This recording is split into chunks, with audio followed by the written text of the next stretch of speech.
Welcome to Goalie's Pip Academy. Hey there, Tribe Trackers! Welcome to another episode of History Hunters with your favorite explorer, Chief Curious. Today, we're diving into the rich and diverse world of Native Americans. Ready to uncover some amazing facts? Let's get started. Do you know who the first people to live in America were? Some people think it was Christopher Columbus and his crew.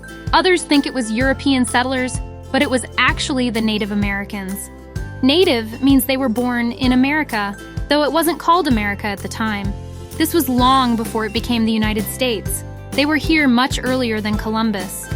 When Columbus discovered America and its people, he named them Native Americans because he thought he was in India.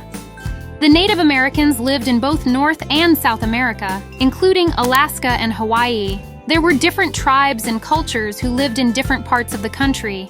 A tribe usually consisted of families or communities that spoke the same language and had common beliefs. They also shared the same customs or traditions. Some well-known tribes include the Cherokee, Apache, Cheyenne, Iroquois, the Ute Nation, and Navajo Nation. There were many other tribes as well. Each tribe had its own type of homes, foods they ate, tools, clothing, and more.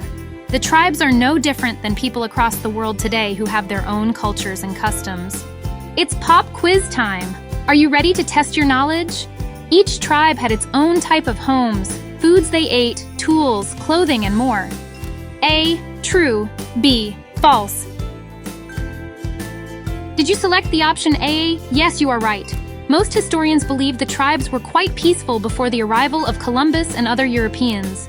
Native Americans designed their homes according to the weather and area where they lived. A teepee was built using long poles for the frame. The poles were tied together in a bundle at the top. Each of the poles was then spread out, creating a large circle at the bottom. The poles were then wrapped with buffalo hide to protect the people from the weather and to keep them warm. The teepees could easily be taken down and put back up again, making it the perfect house for people who moved a lot. A wigwam was about 8 to 10 feet tall. Like the teepee, it was also made from wooden frames.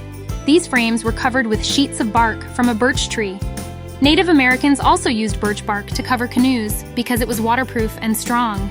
It was also used for other things like baskets. A wigwam was more rounded than a teepee. Some wigwams were covered with grass. Those were called grass houses. Grass houses were much larger than a wigwam. A longhouse was a permanent home. Unlike the teepee, it was not moved from place to place. It was built from wood and bark in the shape of a rectangle. Holes were created in the roof to allow air to escape. There were doors on both ends of the house, similar to many houses today. Tall poles from trees were curved and then used to create the roof. These houses were also covered with bark. Longhouses were about 80 feet long and 18 feet wide and could hold about 20 people. It's time for another quiz. Which type of Native American home was permanent and not moved from place to place? A. Teepee. B. Wigwam. C. Longhouse. D. Pueblo. Did you select the option C? Yes, you are right. Let's move on. A pueblo was a home built right into the side of a cliff, which is why it was also called a cliff dwelling. These homes were built of bricks made from clay. They sometimes were built inside of caves. Some pueblos were 4 or 5 stories high. Ladders were used to go from floor to floor. These houses could hold many people. Some other types of Native American homes were wattle and daub, plank house, igloo, and chickee. The materials used to build homes depended on where the tribes lived and what was available to use. The clothing that the Native Americans wore was also different from tribe to tribe. If an area where Native Americans lived was warm, like Arizona, then less clothing was worn because of the heat. In contrast, if it was a cold area, like Alaska, clothing was layered for warmth. A common material for clothing was animal skins.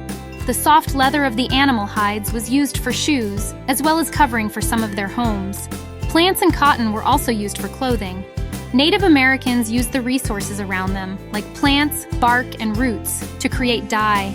They used the dyes to color their clothing, baskets, and other items. All right, it's last question.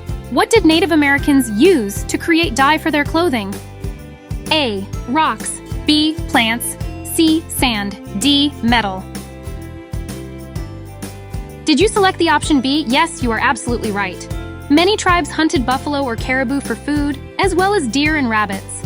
Fishing was widely used to provide food for villages that were close to rivers or streams. In cold regions like Alaska, ice fishing was common. A small hole was cut into the ice and long spears were used to catch the fish. Farming was important to many of the tribes, especially in warmer climates. Main crops included corn, beans, and squash. Today, we explored the fascinating world of Native Americans. We learned about their homes, clothing, food, art, and traditions.